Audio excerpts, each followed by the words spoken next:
In today's video, we're going to be comparing the Bernese Mountain Dog versus the Cane Corso to help you decide which to bring into your home.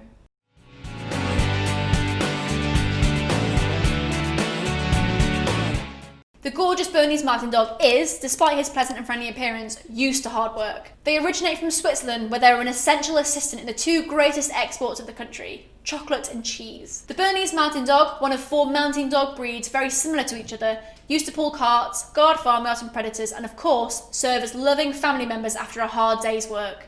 They are, however, most known for their ability to pull many times their own weight, to which broad shoulders and muscular hindquarters are a good help. Like many similar breeds, the Bernese Mountain Dog were near extinction at one point, when mechanised farming and ranching became the new normal in Switzerland.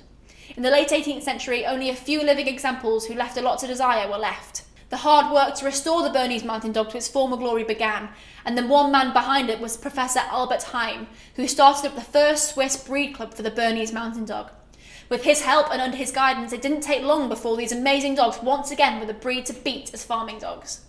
In the US, the breed's history kicks off in 1926 when a Kansas farmer imported 2 Berners as farming dogs. Others were soon to follow when the breed accelerated in popularity. The AKC registered the first Bernese Mountain Dog in 1937. The Cane Corso has a completely different background. They can trace their roots longer back in history than most of the breeds. When going back the furthest, we find them, or rather their ancestors, in ancient Greece, where an ancient Greek tribe had giant, big-boned guarding dogs. During the height of the Roman Empire, these dogs were brought back to Italy to be bred to native dogs. The offspring of these mixed breeds are the ancestors of the Cane Corso that we know today, and his larger brother, the Neapolitan Mastiff. They were used to periphery, fearless dogs who charged enemy lines with buckets of flaming oil strapped to their backs. It is generally believed that those dogs were larger than those of today. When the Roman Empire fell, these war dogs went out of work. Fortunately, they found new tasks to perform, such as hunting wild boar, farming, livestock droving, and guarding farmsteads with its inhabitants. Just like the Bernese Mountain Dog, the Cane Corso went almost extinct at one point. Political and economical reasons led to the breed almost vanishing in the middle of the 20th century. Thanks to a group of Italian fanciers who grouped up to save the breed in the 1970s, the breed survived. In 1983, the Society of Cane Corso Lovers was formed, and soon the breed was found on international dog shows around Europe. The first Cane Corso to grace American soil arrived in 1988, and the breed was formally accepted by the AKC in 2010. Like most working mountain or mastiff breeds, both of these dogs are quite large. Both of them reach up to 27.5 inches to the shoulder, but that's where the similarities end. The Bernese Mountain Dog has a very typical farm dog look and feel to him, with his long, thick coat.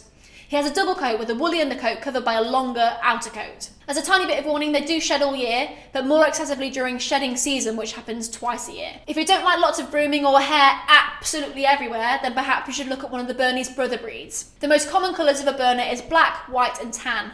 To look further, the Bernese Mountain Dog is a well-balanced dog with strong muscles hidden under all that fur, with a beautiful head with floppy ears. The Cane Corso has a completely different appearance. These dogs are tall and majestic. Their temperament shows very clearly in how they hold their body and how they move. Their muscles sit tightly under their skin with their fur to show them off properly. In some areas, both ears and tail are cropped, whilst this is illegal in other areas. Please check the rules regarding this where you live so you know what goes. Their face is just slightly flatter than other European Mastiffs, and like some, their lips are hanging low, providing them with great opportunities to drool. If you're not a fan of drool, then you might want to look at another breed. They have a short double coat that needs no special grooming, but they shed all year round, more in shedding season. Their colours come in black, black brindle, chestnut brindle, fawn, grey, grey brindle and red.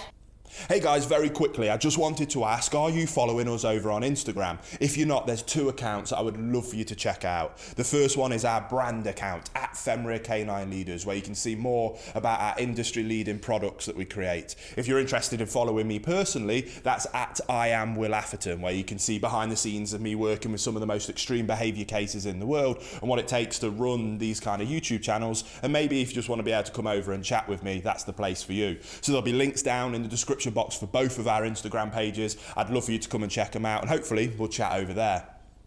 Luckily for anyone who wants either a Bernese Mountain Dog or a Cane Corso, both of these breeds are easy to train.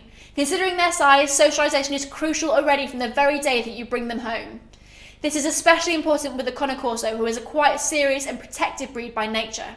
The ever so debated question about leadership is equally important.